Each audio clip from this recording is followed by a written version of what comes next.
gente vai aprender a calcular volume de sólidos cujo a tampa e o fundo são determinados por superfícies de funções, tá certo? A gente inicialmente tinha pensado que a gente calcular a área que estava acima do chão, embaixo de uma tampa, dado por uma função. O que a gente vai fazer agora é pegar e deformar essa superfície, tanto na base quanto na tampa e nas laterais também, tá certo? A gente tem um sólido genérico e a gente consegue formular o volume desse sólido via uma integral dupla. Então, nessa videoaula nós vamos falar sobre volume de sólido delimitado por duas funções, né?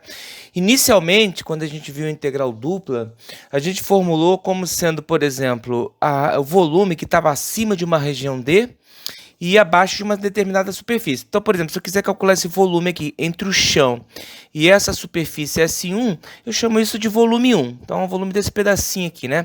É o volume que está acima da minha região de integração, que está no plano XY, né? Que tem a equação Z igual a zero, né? E a tampa desse meu sólido é uma função não negativa. Então, a gente tinha a necessidade dessa função ser maior ou igual a zero, porque ela representava uma altura, né? O Z media a altura do chão até um ponto na minha superfície. Então, como se fosse a área da base vezes a altura, dava lá o volume dessa caixinha. Se eu quiser o volume maior, aqui que vai desde o chão até a superfície de uma segunda função, também considerando essa função como uma função não negativa, eu só troco a tampa, né? Em vez de calcular o F1, coloco uma tampa maior, uma tampa que está por cima, calculando um volume V2. Agora, se a gente supõe que o E é um sólido delimitado por duas superfícies, onde o S1 é o fundo, né? E S2 é a tampa. Se eu entrar aqui, eu vou pisar em S1, vou bater com a cabeça em S2. Então, se eu quiser o volume dessa caixinha aqui, eu tenho que pegar o volume total, o volume maior, e descontar a parte que eu não quero, recortar esse pedacinho aqui de baixo, para poder ficar com o volume entre S1 e S2, tá?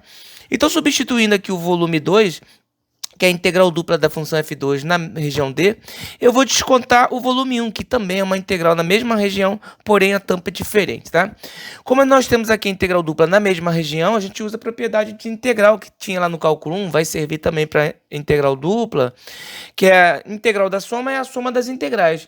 Ou eu posso falar que a soma das integrais é a integral da soma, eu posso voltar. Então eu voltei para cá, coloquei uma única integral, pois a região é a mesma, pegando a função f2 menos a função f1, né? Então aqui, na verdade, é a função f1, tá certo? Então, só lembrando que f2 é a função que está por cima, f1 é a função que está por baixo, tá? Eu falei integral da soma é a soma das integrais, estou usando a palavra soma no seu sentido mais amplo, né? Soma vai incluir aí adição e subtração. Então, aqui é uma adição, uma subtração, mas uma subtração pode ser encarado como uma soma também, tá? Então, repare que aqui eu peguei a função que está por cima menos a função que está por baixo. Eu chamei isso aqui de caso 1, onde eu peguei as duas funções não negativas, ou seja, ela está do chão para cima. Ela nunca é negativa. Agora, observe o seguinte. Então, lá no início, a gente falou que o volume de uma caixinha, né, que está acima do chão e abaixo de uma superfície é uma integral desse tipo, né? Eu formulo o problema assim. Pego uma função não negativa, como sendo a minha altura, multiplico pela área da base, né? E monto uma integral dupla, porque essa altura ela está variando em função dos pontos x, y. Agora, pensa o seguinte. Se a nossa função ela é uma função não positiva, ou seja, uma função ou negativa ou zero, ela está do chão para baixo, como é que a gente lidaria com isso, uma vez que a altura é negativa ou, na pior das hipóteses, é zero? Bom, a gente usa um recurso de simetria, né? Se eu multiplicar essa função aqui por menos 1, ela vai refletir em torno do chão. Então, vamos fazer uma reflexão aqui em torno do seu domínio. Nós temos aqui em cima uma superfície simétrica a essa superfície aqui de baixo, né? Onde, na verdade, eu escreveria menos a função f de xy. Então, agora, se z é igual a f de xy é menor ou igual a zero, quando eu multiplico por menos 1, ela vira maior ou igual a zero, né? Como se fosse uma nova função, eu vou chamar de uma função g de xy, né? Então, o nosso problema seria formulado assim, seria uma integral dupla, se eu para calcular o volume dessa caixinha aqui, ó, ela é idêntica ao volume dessa caixinha aqui de baixo, né? Então, eu posso calcular o volume pensando da seguinte maneira: montar uma integral dupla na região D, dessa função que eu chamei de g de xy dA, né? Onde quem é o g? O g, na verdade, é a própria função f multiplicada por menos 1, né?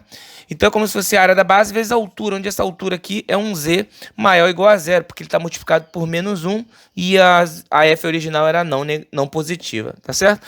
O menos, ele pode sair das duas integrais, né? Então a gente poderia formular o problema dessa maneira. É menos uma integral dupla de f de x dy dA, tá? Então toda vez que a função não é positiva, né? Ou seja, ela está abaixo do chão, se a gente calcular a integral dupla, daria um valor negativo que não faz sentido para volume.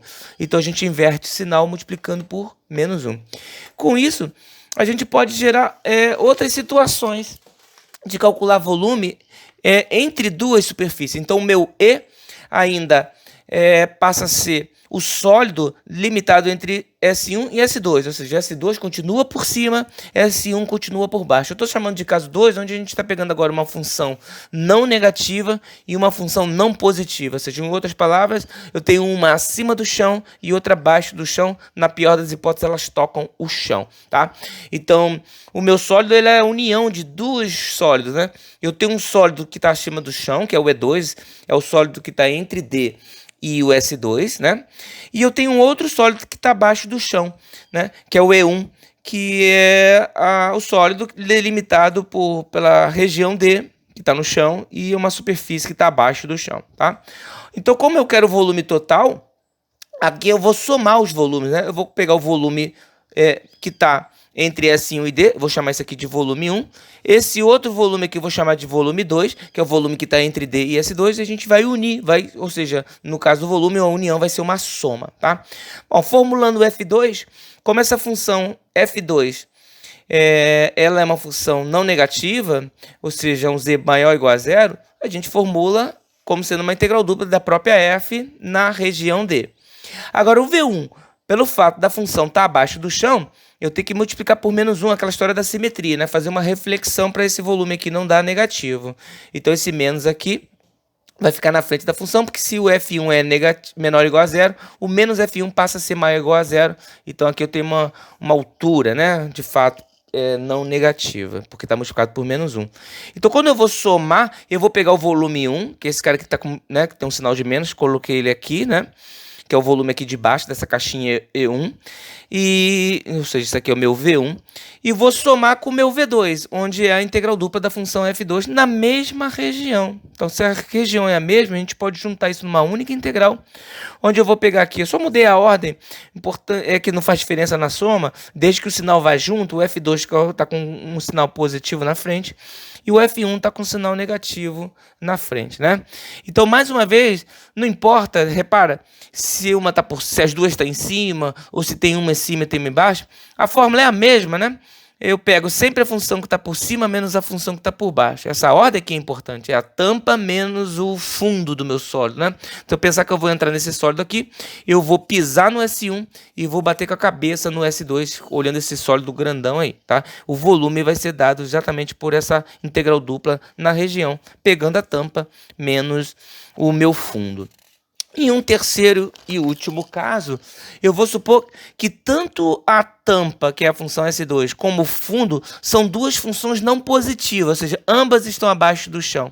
Bom, como a gente viu, para calcular o volume dessa caixinha, basta calcular o volume total e descontar esse pedacinho que a gente não quer. Ou seja, é como se eu virasse isso aqui desse uma cambalhota, né?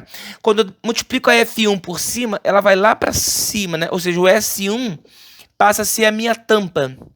E o S2 passa a ser o meu fundo, se eu virar isso aqui, refletir em torno do meu domínio D. Tá? Formulando o problema, se eu quiser calcular o volume que está entre o S1, que é a função F1 aqui, né? Até a região D, basta montar a integral dessa função F1 e multiplicar por menos 1, uma vez que essa função aqui é não positiva. Se eu multiplicar por menos 1, ela fica não negativa, tá certo? Se eu quiser calcular o volume V2, esse voluminho aqui, né, que está entre D e S2, basta montar a integral da função F2 multiplicada por menos 1, tá certo? Porque ela está não positiva. na mesma região. Então, como é que a gente vai formular o nosso problema aqui? O volume da nossa caixinha, eu vou pegar o volume 1, que é esse volume maior aqui agora, né? E vou descontar o V2, que é essa parte que eu não quero, né? Esse pedacinho que eu não quero, e eu desconto, então subtrai o volume V2. Então, essa fórmula aqui embaixo, ela vai ficar escrita aqui, né? O volume V1 está escrito como a integral de menos F1. O volume V2 está escrito como a integral de menos F2. Então, tem um menos aqui, que eu estou descontando, mas tem um menos das duas funções, porque ambas estavam abaixo do chão, né? Então, repare que esse menos com esse menos aqui vai dar um mais, da onde a gente vai escrever aqui, como a integral dupla é na mesma região, a gente junta isso aqui numa única integral. O F2 vai ficar positivo na frente e o F1 negativo. Ou seja, mais uma vez, caímos na mesma situação. Não importa se as duas funções estão acima do chão, se as duas estão abaixo, ou se tem uma em cima e outra embaixo. Eu sempre pego a tampa e desconto o fundo, né? Então aqui a tampa passa a ser o S2 e o fundo passa a ser o F1. Se eu pisar aqui, né, eu estou batendo com a cabeça no S2 e estou pisando no S1. Tá? Então a gente já sabe formular um problema agora de integral dupla. Só para ilustrar, vou pegar um problema conhecido, mostrar que o volume de uma esfera de raio R vale 4/3 de πr ao cubo, tá? Isso aqui é a equação cartesiana de uma esfera centrada na origem raio R. Esse R aqui eu estou colocando maiúsculo, é uma constante, né? É o raio dessa esfera.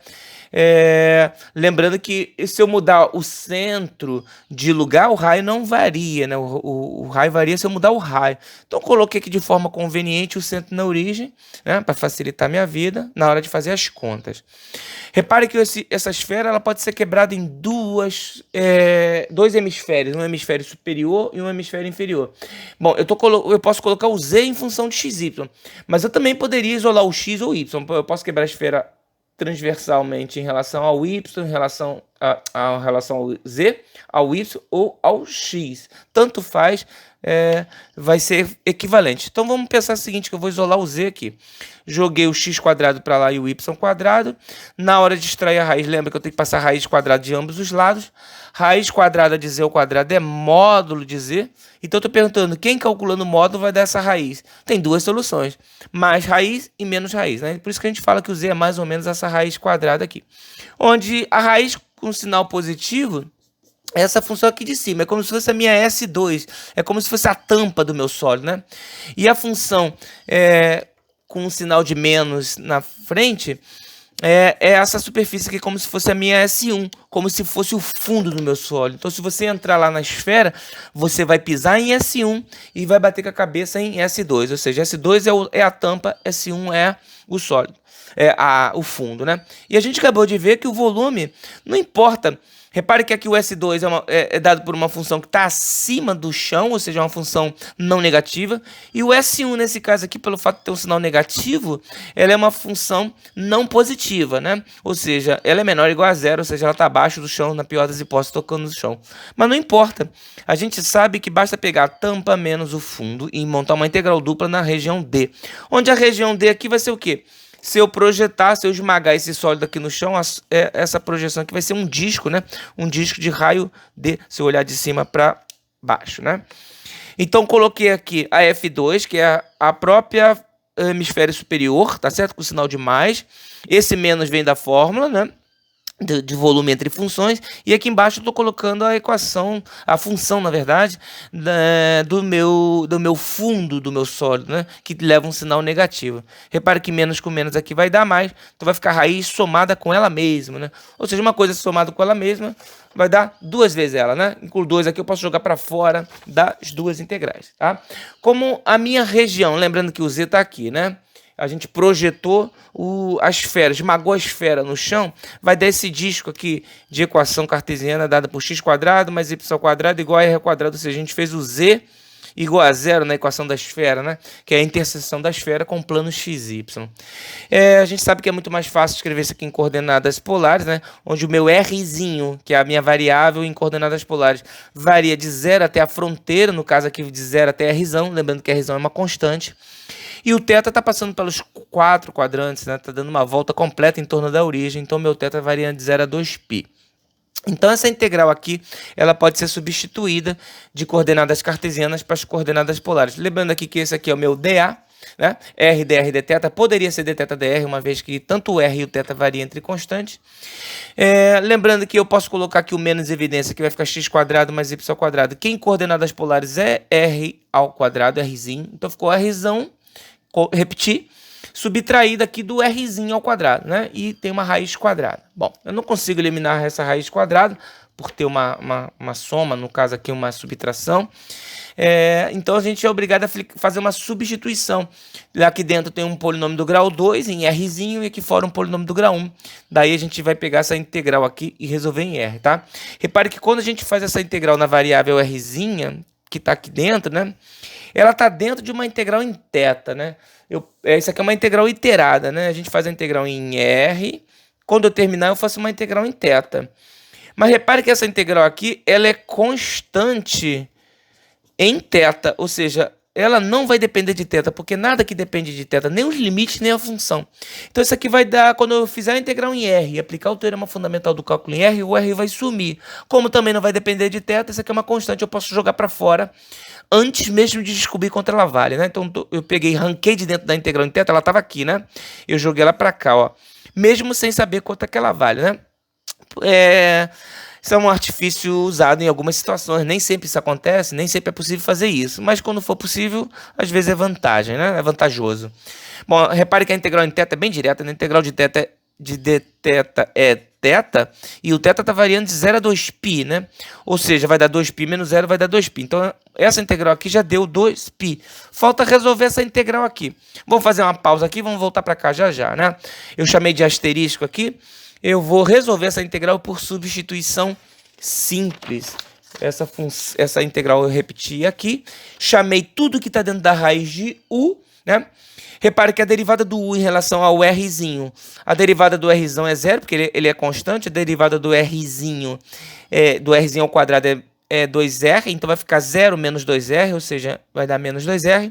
Como a gente quer substituir o r dr lá, eu fiz uma troca para ser menos 2 para cá e o dr para lá, né? Ou seja, r dr vai ser du sobre 2 com sinal de menos, né? O menos posso colocar embaixo no denominador, na frente, no numerador, ou até mesmo na frente aqui da fração, que isso não vai fazer a menor diferença, né? O menos pode ficar passeando aqui, porque dividir por menos 1, multiplicar por menos 1 é a mesma coisa. Então ficou raiz quadrada de u, que eu chamei tudo lá dentro de u, né? E aqui ele está multiplicado por menos du. Repare, eu não posso colocar aqui de 0 a rzão, porque quem está variando de 0 a rzão é o rzinho. Essa integral é em u. Então quando a gente faz a substituição, a gente atualiza os limites também. Repare aqui, ó, o rzinho, ele era 0 aqui no início, né? Agora a gente vai atualizar esse limite. E a gente atualiza sempre usando a escolha que você fez aqui. O meu u, ele é rzão ao quadrado menos o quadrado do rzinho. Como o rzinho ele era 0, fazendo essas contas aqui vai dar rzão ao quadrado. Então, no lugar do meu limite inferior, 0, eu passei a colocar o meu limite agora como sendo rzão ao quadrado, tá?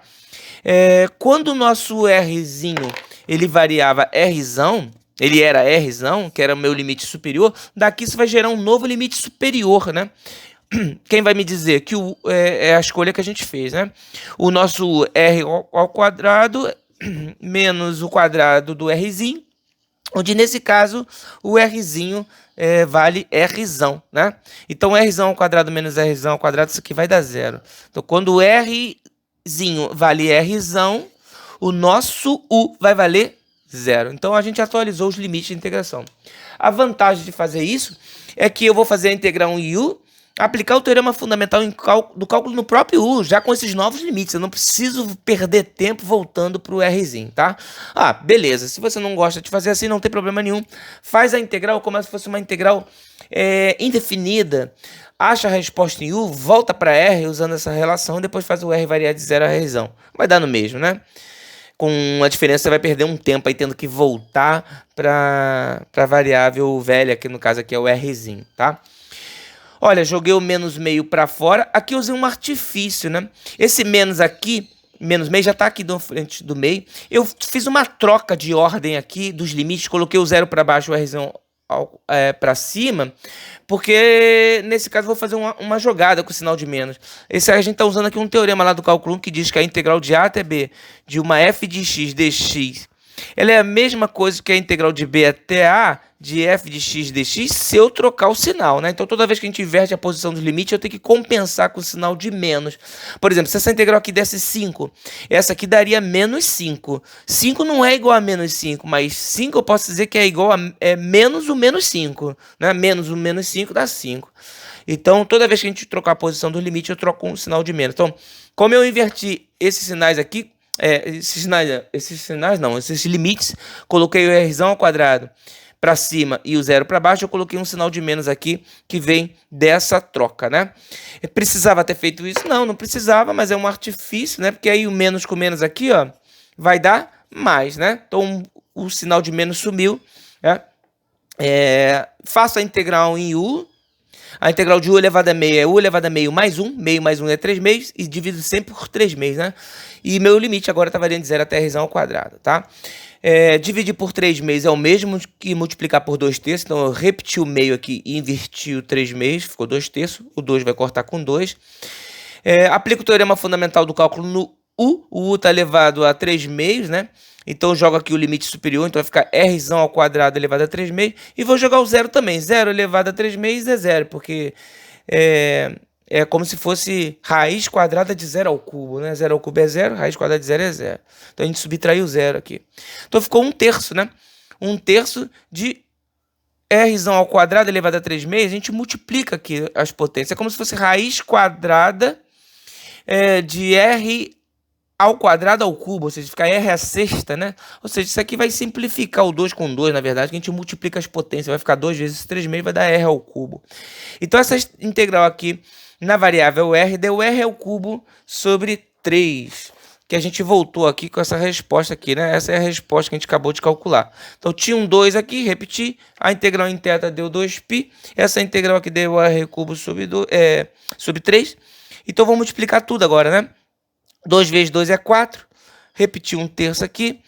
O π também repeti. Isso aqui é a mesma coisa que 4 terços de π r ao cubo, que é o volume que a gente tinha lá da esfera, tá certo? Com isso a gente consegue calcular uma série de volumes delimitados por duas funções. Então a gente está chegando ao fim dessa aula. A gente viu que é sempre possível calcular o volume de uma caixinha delimitada por duas superfícies, onde eu estou denotando aqui a base, o fundo, né? Como uma superfície S1, que é a superfície de uma função aqui f1 de xy, e a tampa desse sólido com uma outra função, uma função f2 de xy, tá?